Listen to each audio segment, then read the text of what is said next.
Is this kerokan same like guasha or cupping? Is it same thing? Guasha itu lebih nyaman Wow. sih, karena itu bantu ngerelaksasi otot, melancarin peredaran darah. Cupping sendiri juga banyak tekniknya. We have flash cup, ada sliding cupping, sama ya the wet one when we open the blood. How do I choose which one that's suitable for me? Cupping, guasha, or kerok? Kerok like a tiger.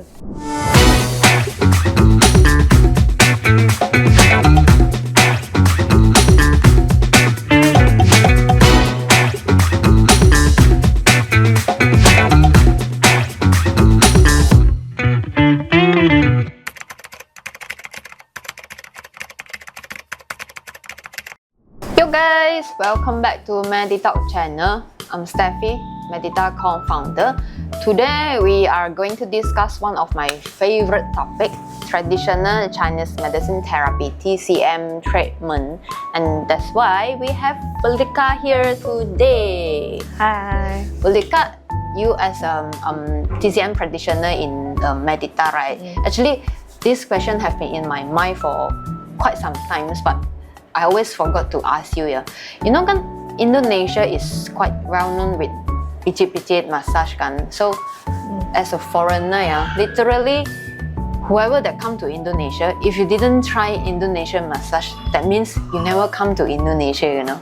Masa sih? Bener. Terus there's one fun thing that I experienced. Kan I call the masseuse pijit-pijit kan, Yeah. because tired and all that, my muscle very stiff.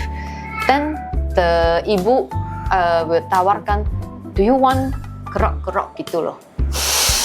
So at first I was quite curious, what is that ya, kerok-kerok. Then then dia bilang, oh ini buat masuk angin. Oh ya. Terus saya bilang, oh, okay, let's try. Dia kan is similar like puasa kan, puasa is like sangat then your skin will get red gitu kan. So she tell me it's the same, similar thing, buat tolak anginnya, masuk angin kan, that's why capek. So I try loh. After saya try ya, then I look at the mirror, my back literally become like tiger, you know. So all the red line, it's like tiger sih. Actually, I wanted to ask you this for quite some times already. Ini kan TCM service, we have cupping lah, guasha lah, acupuncture and blah blah blah and so many, right? Is this kerokan same like guasha or cupping? Is it same thing or same function? Kalau secara fungsi mungkin sama sih sebenarnya. Cuman emang caranya aja beda, dan emang kerokan ini it's very popular for us in Indonesia. We always kerokan using the coins. Yes. Fun fact. Ya, jadi emang buat di Indonesia kalau kerokan kita selalu pakai koin. Padahal sebenarnya emang kerokan itu bukan sesuatu yang hal medis atau gimana sih. Itu cuma secara tradisional ya aja. Emang kalau nggak alternatif kita biasanya pakai bawang putih. Hah? Yes.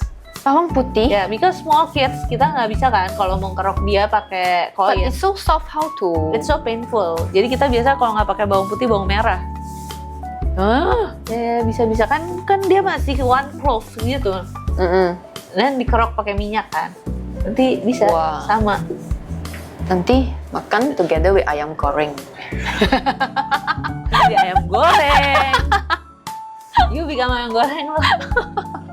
Ya, ini kan marinate with onion, garlic. Alat keroknya bukan di marinate. Beda loh. Kan they use the oil kan. Oilnya apa? Cit. Terus kerok. Ya karena anak kecil kan nggak bisa, tapi anak kecil juga kan bisa masuk angin. Terus jadi kalau after kerok scrub pakai salt gimana? So lebih asin loh. Ini konsep dari mana nih? Gue agak shock nih ya. Ada garam bro. Itu cuma buat orang yang sensitif loh kulitnya, bawang-bawang itu. Karena ada orang sakit. Emang you feel pain nggak? Pain, very pain. When don't you tell ibu, pain ibu. Then she tell me, wah banyak angin gitu loh. Wah banyak angin gitu loh. Oh ibunya? Iya. Good berarti. Oh iya, bener ya. Angin transfer. But it's really, I'm very curious. Is it same like kuasha atau cupping also kan merah-merah juga, right? Terus cupping also like you have cupping using the glass one or using the bamboo type, Ya. right? And then ada cupping yang just cup like that atau yang ada tara juga. Oke, jadi jelasin sedikit aja nih ya. TCM kan banyak banget teknik-tekniknya gitu. Kalau di Meditar kita kan offernya ada akupuntur, ada cupping, ada moksa, ya kan di sini. Nah, Ada kuasa sih ada sih, tapi emang dia biasanya dibarengin. Ada yang bareng sama cupping, ada yang bareng sama akupuntur gitu. Terus kalau pertanyaannya kan cupping sama kuasa, kalau Sama tak? sama atau enggak beda. Kalau kuasa tuh biasanya dia kayak pakai kayak sisir kali ya bentuknya. sisir. Ya, dia kayak jade gitu biasanya. It's like a stone, batu gitu kan. Nah, nanti batunya itu nggak tajam, emang udah fungsinya buat itu. Jadi dia agak tumpul gitu. Jadi ketika dikerok emang dia tuh nggak sakit. Kalau koin kan emang agak sharp, kasar kan. You will Jadi- remember the feeling forever. Burning pain. I know it. When I was small, I have no choice. Kerok. Pilih bawang guys, lebih enak. Tapi kuasa itu lebih nyaman sih, ya. Karena itu bantu ngerelaksasi otot, fungsinya melancarin peredaran darah. Kenapa dibilang buang angin? Karena emang kadang kan di pembuluh darah itu kita kalau secara tradisional believe emang ada sumbatan, dan salah satunya sumbatan itu bisa angin gitu. Nah, ketika dikerok itu karena ngelancarin peredaran darah, anginnya keluar gitu, dan pori-porinya kan terbuka. Anginnya keluar atau ditransfer? Keluar through the pores. Pori-pori. Transfer to the mesu ya. Cuman kan emang kalau secara tradisional juga nih ya, ketika kita bersentuhan, energy exchange. Oh. Ya, secara bersentuhan kita energi exchange. Ya. Baik dan buruk kan tertukar. Ketika kita intensinya emang mau ngobatin itu, energi emang tertukar gitu. Tapi di Malaysia ya, my mom like when we were kid, my mom used to do it with soup spoon though. Oh ya, lebih cengkung kan soalnya, lebih soft lagi Round. ujung roundnya. Ya bisa sih, cuman masih. Tapi itu lebih mirip ke kuasha. Betul, kuasa. Dan kuasa itu kayak sebenarnya kalau didalamin lagi, beberapa bilang kayak setiap batunya itu beda batu dipakai beda efek katanya gitu. Beda energy ya. Ya, pertukarannya itu sih katanya seperti itu gitu. Cuman emang kalau dibandingin sama cupping, cupping tuh lebih dalam lagi karena dia suction. Jadi ketika emang ototnya juga ketarik semua, pembuluh darah otomatis emang membesar. Itu kenapa cupping itu sangat abis itu kayak wah, it's so relieving gitu, karena Benar sih. itu pembuluh darah yang jadi lebar, otomatis di area tersebut yang kita udah emang intensi buat cupping ya, itu lebih lancar. Yep. Actually, cupping is one of my favorite treatment though, because every time after cupping my muscle is like bener-bener release gitu. Betul. But then cupping kan ada yang apa with blood, without blood. The one that with blood I actually haven't tried before. Are they the same function or different function or for different kind of keluhan atau gimana ya? Cupping sendiri juga banyak tekniknya. Dia ada di China, we have flash cup. Flash cup. Ya, kayak pak every second kita tarik keluar gitu. Ada sliding cupping which is like kayak kerok ya.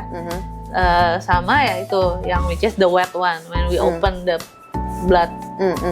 Nah yang itu fungsinya emang lebih ke ngeluarin darah-darah kotor sih. Itu juga very popular di Indonesia. We call it bekam. Bekam darah. Bekam. Nah, tapi emang orang taunya malah lebih ke bekam yang darah daripada yang kering, karena orang jarang pakai kering di sini. Selalu buka, banyakan. Ya, cuman sebenarnya nggak harus sih. Kalau kita yang ngerti secara tradisional, kita emang lihat sindromnya dulu, butuh nggak gitu, dimana yang kayak emang darahnya benar-benar kotor dan tersumbat, sesakit itu sampai emang kita ya harus buka gitu buat biar ada sel darah merah yang baru kan. Berarti harus dicek before you do the cupping bekam darah kan, mungkin itu Keluhan. sumpatnya di sini Benar. apa sumpat di sini ya. Ya, keluhannya apa? Seberapa parah sih gitu. Itu yang penting sih. Yang mana dipakai itu yang mana emang tergantung lagi area, terus keluhannya apa gitu. Dan kalau di Indo emang semua orang kalau ngomong bekam pasti pikirnya kayak, oh yang dikeluarin ya gitu. Padahal nggak harus sih. Dan fungsinya banyak banget cupping. Cuman ya saya personally I don't really prefer yang bekam darah ya. Kan I am a bit particular lah. Saya takut kotor apa ya. Yeah, Kan yeah. ini kan no matter how it's darah ya, and then it's open wound gitu loh. Open wound, yes. Yeah.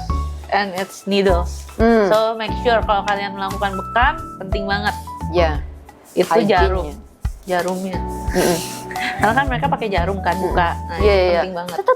Betul. Terus the blood come out gitu. Ya. Jadi gimana ya if next time I want to do this treatment again, how do I choose which one that's suitable for me lah? Cupping, gua or kerok like a tiger. Sebenarnya kalau wellness sih kuasa nggak masalah, cupping juga nggak masalah. Buat wellness ya, kita ngomongin wellness. Tapi walaupun kalau sakit pun cupping juga bagus banget sih. No, benar-benar bantu banget ngeredain nyeri, pegel. Wah, itu sih Yeah. Favorite my treatment. favorite juga. Even kembung guys. Kalau perut nggak Berarti enak cupping di di sini perut, ya. so nice, so good. Nah, if you want six pack, cari Velika loh. Nggak Buat six nih, pack, point. Biar flat ya. Nggak kembung lagi ya. Terus kalau ditanya juga tadi kan, oh cupping kok beda-beda sih, ada yang pakai gelas, ada yang pakai plastik, Bambu. ada yang pakai bambu. Ada yang pakai itu there's one suction kan? suction ya. Yang itu paling modern, suction itu yang paling modern, paling gampang, semua orang bisa pakai.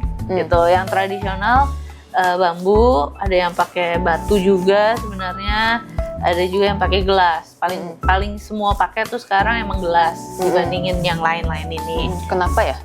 Karena we can see through. Satu paling penting, gelas bisa dilihat dalam. Jadi kalau ada apa-apa pas di cupping, kan kita nggak tahu ya, namanya kulit orang bisa sensitif lah, atau Iya, mungkin terlalu lama ada apa, itu kita bisa lihat langsung darahnya gimana, warnanya gimana gitu. Ada apa-apa kita kelihatan, dan secara hygiene kita bersihin tuh lebih gampang. Kita bisa lihat, oh masih kotor nggak ya gitu ya. Terus ya kalau kita masukin disinfektan atau apa, semua tuh aman. Ya. Kalau kayu, ya itu masalahnya kita nggak bisa lihat aja sih kayu sama batu. Tapi zaman dulu orang pakai ini, Kayu, pakai kayu bambu sama kan. batu, ya. Cuman ya batu kayak sama bahannya kayak kuasa gitu. Oh. What they call that? Jade. It's like a jade. 玉 You speak Chinese dong. 玉懂 Become Chinese ah. Iya. Ni hao. 你好 Ni hao. Cannot understand. Wait. Sorry. Oke, jadi ya itu bedanya. Cuman ya emang orang kan pasti kan bakal kayak lihat, ih beda banget nih pakai bambu, ih beda banget segini. Padahal ya itu sih kalau secara medis, dan kita pun di China secara overall kayak standarnya pakai gelas. Gelas. Kalau spot injury suitable or not to do gua or cupping atau gimana ya? Suitable aja sih. Tapi kayaknya lebih cocok cupping sih, karena kan mereka overuse muscle biasanya. Jadi sangat Buat release relieving. muscle ya, release otot gitu Betul. ya. Apalagi kayak DOMS itu tuh yang habis sakit-sakit habis olahraga gitu kan. Enak banget pakai cupping emang. Jadi atlet banyak banget sih yang pakai ini sekarang. Awalnya kan emang terkenal gara-gara perenang Ya. Chinese athlete. Correct. Ada Yeah. dua Yes. red round shape Yes. things on the back. Now the whole world use it. Yeah. So ini kan Indonesian usually the most common injury is sakit pinggang lah, saraf kejepit atau yang now is quite popular which is sport injury ya. So menurut Velika ya, yang kuasa atau cupping lebih cocok ya? Nggak ada yang mana yang lebih cocok sebenarnya. Oh, iya? Semua kayak tergantung kebutuhan si pasien tersebut sih. Keluhannya seperti apa, seberapa parah kan kita assessment dulu kan. Sakitnya apa sih gitu, udah berapa lama, itu paling penting, yang dibutuhin apa gitu. Kalau emang udah terlalu lama pasti at the end harus beberapa kombinasi terapi yang dilakukan gitu. Cuman emang mungkin kalau yang parah-parah banget ya cupping lebih disaranin sih. Karena kan dia less invasive secara eksternal juga. Kita nggak terlalu secara eksternal gosok-gosok atau stimulasinya kurang. Kalau misalnya itu kan kita harus gosok ya kuasa gitu. Dan kemungkinan orang tuh keadaannya sakit, kadang sensitif gitu kan.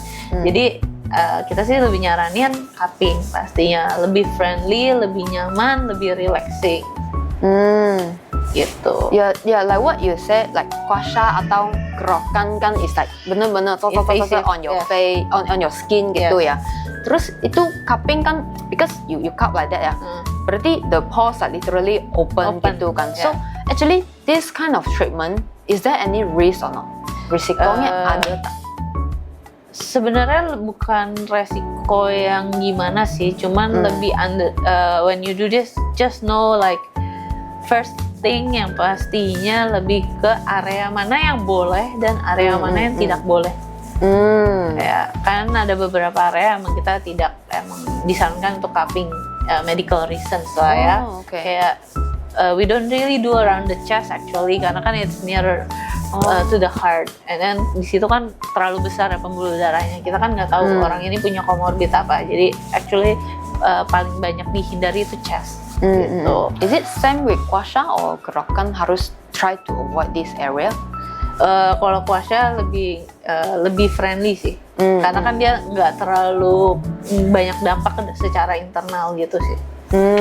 Kecuali you mau consider lagi about acupoints, itu beda lagi sih gitu. Nah itu mungkin lu ada yang harus lebih banyak dikonsider sih, kayak contohnya are you pregnant or not, this type of thing itu kayak sangat important.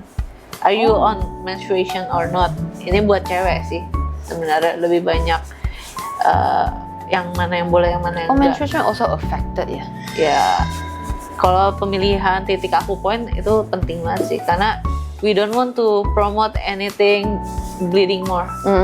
Gitu. Berarti kuasanya bukan it doesn't mean that you sakit sini, kuasa sini atau cupping di sini. There is few condition yang that we need to take into consideration as well ya. Dan ya sebenarnya banyak cara gitu ya, itu we can use acupoints buat trigger juga. Nggak harus area doang gitu sebenarnya gitu. Jadi sebenarnya kalau dibilang minus sih enggak gitu ya, cuman lebih ke yang harus dipikirin lebih kalau resiko tuh hygiene. Itu paling penting kalau barang-barang gini. Kedua ya balik lagi, hati-hati ketika melakukan cupping tradisional, karena kenapa? Kita menggunakan api dan alkohol. Jadi itu yang harus di pay attention, don't burn people. Yeah, true. That's very important. Don't burn people. Don't put the cup too long, guys, if you know. Oh, berarti bukan semakin lama semakin baik gitu ya? Nah, kita juga ada durasinya. Kalau terlalu lama, karena pori-porinya terbuka, kan itu ada yang menguap ya, otomatis ada yang keluar kan. Nah, kalau terlalu lama, itu bisa masuk ke dalam kulit lagi gitu. Jadi dia kayak ada balon-balon kecil. Hah? You mean on the skin will have like a bubble? Bubbles. It will create bubbles. Makanya regardless what kind of treatment, always seek for consultation first from the professionals. Betul. Jangan sembarangan di pinggir jalan langsung kayak mau nih di ini dicek dulu gitu. Bersih nggak tempatnya, orangnya benar bisa nggak gitu. That's a fun thing about the culture nowadays. People seems like feels wow, ini treatmentnya seems fun. I want to try. Padahal health treatment is not something that you should like simply try. Ya, harus ke seek for professional sih, balik lagi. Apalagi kayak kalau berhubungan sama open wounds ya, kayak needle cutting gitu-gitu kan, kita harus pasti hygiene and then the blood come out. So betul. Mungkin nanti sakit pinggangnya belum sembuh tapi ada infeksi lain. Nah, that's the scary part ya. Oleh-oleh virus. Ya. Jangan guys, tidak disarankan guys. Gitu. Jadi ya kalau mau emang tertarik, ada keluhan, boleh dikonsultasikan dulu sama profesionalnya. To summarize what we discussed just now ya, Yang paling penting ya, seek for consultation before you do any treatment sama orang yang benar-benar ada experience Yes, because professional. because it's not something try for fun loh. Betul, karena kan ada open wounds. Yeah. Okay guys, thank you for watching today. So let me know, are you agree with our conversation today? If you agree, please comment below. If you're not agree, let us know also. Thank you.